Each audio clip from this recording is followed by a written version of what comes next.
Je suis sur le point de te révéler ce que les gens qui voyagent non-stop ne se disent qu'entre eux et n'aiment pas trop en général étaler ce genre de choses sur les réseaux parce que c'est pas trop instagrammable. Pendant des années et des années, j'ai rêvé de voyager non-stop. J'en rêvais littéralement jour et nuit. C'était mon objectif dans la vie, j'y pensais tout le temps. Et à un moment donné, on a décidé avec mon mari de prendre un congé sabbatique et de partir à l'aventure. On a exploré l'Asie, on a fait des rencontres inoubliables, touchantes. Un jour les pieds dans le sable aux Philippines, en train d'admirer des paysages qui nous semblent encore irréels. Le lendemain, au beau milieu de la jungle indonésienne, à partir à la chasse avec les Mentawai, pour finalement déambuler en kimono dans les rues de Kyoto. Autant vous dire que cette expérience, on ne pourra jamais l'oublier. Mais on a aussi traversé des moments de doute, de fatigue, et on est revenu avec une vision complètement différente de ce qu'on s'attendait. Après plusieurs mois de voyage, on en apprend énormément sur le monde, les cultures qu'on a visitées, mais on en apprend énormément sur nous-mêmes. Et on s'est rendu compte que tout n'était pas si rose et qu'il y avait des effets secondaires auxquels on s'attendait pas trop. Et on en a parlé avec d'autres voyageurs qui partageaient exactement le même ressenti que nous.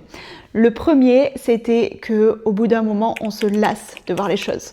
Genre, imaginez la première rizière que vous avez vue, c'était juste ouf. Le premier temple en Thaïlande que vous voyez, vous en prenez plein les yeux, vous trouvez ça trop beau. Quand vous en voyez tous les jours, vous êtes là, encore un temple.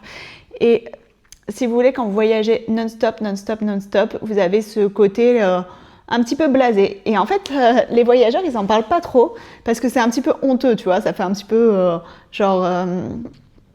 problème de riche, quoi. Du coup, on est toujours en train de chercher plus, une aventure encore plus extraordinaire, une rencontre encore plus folle, etc. Et la recherche de ce plus, finalement, ça nous rend pas forcément heureux et des fois, ça peut un petit peu nous frustrer. Que quand on fait des pauses en voyage, en fait, ça nous fait vraiment un reset et on recommence à se languir de ce voyage, à se languir de repartir. Je vous assure, je sais que ça fait très enfant gâté, en mode ça va, la meuf elle fait que voyager et du coup ça la saoule.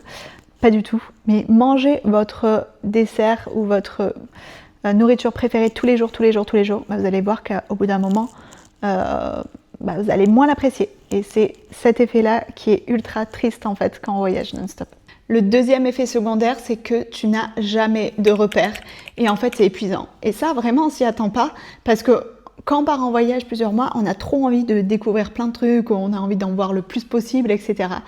Et en fait, au bout de plusieurs mois de voyage, on se rend compte qu'en fait, on est épuisé à toujours devoir se réadapter à un nouvel environnement. Et figurez-vous que la science explique ce phénomène. Le fait de devoir sans arrêt se réadapter à un nouvel environnement, ça sature nos fonctions cognitives. En gros, quand on est chez nous ou quand on est dans un endroit qu'on connaît, on a des petites routines mentales dont on se rend même plus compte et notre cerveau est en fait sur un mode auto. Genre pour aller dans la salle de bain, je tourne à droite. Pour aller chercher de l'eau, je vais à la cuisine, c'est au fond du couloir à gauche. Pour prendre ma brosse à dents, elle est posée dans tel tiroir à tel endroit. Et du coup, quand vous changez constamment d'environnement, toutes ces petites fonctions qui sont normalement automatiques, elles viennent un petit peu saturer le cerveau et c'est ce qu'on appelle la fatigue décisionnelle. D'ailleurs, je vous mets les études, si ça vous intéresse, sur lesquelles je me suis appuyée en description. Tout ça pour dire qu'en gros, ton capital décision est saturé ultra vite. Alors quand on part en vacances 2 semaines, le fait est qu'on déconnecte de beaucoup de choses qui nous prennent la tête, bien ça fait une balance. Mais quand on voyage sur plusieurs mois et qu'on est constamment dans ce côté décision, adaptabilité, etc., c'est ultra fatigant et finalement on a besoin de repères. Et c'est là que j'ai réalisé qu'en fait, la maison, c'était pas forcément une prison, c'était plutôt un havre de paix pour pouvoir recharger le cerveau, on va dire.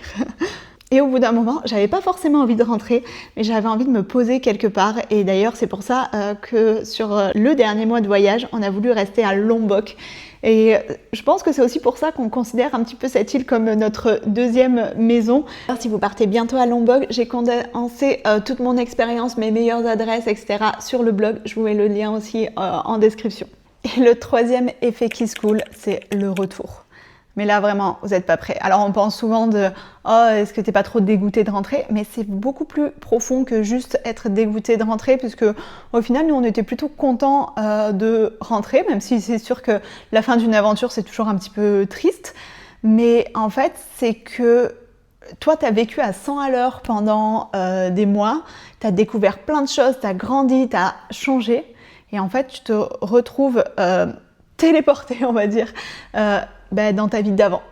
Et tous les autres, tous les gens qui t'entourent s'attendent à te retrouver comme tu étais avant. Eux, ils n'ont pas changé. Et en fait, ça crée un décalage qui est assez perturbant. Même quand tu le racontes, en fait, les gens, ils captent pas du tout ce que tu as vécu parce que c'est pas pareil, quoi.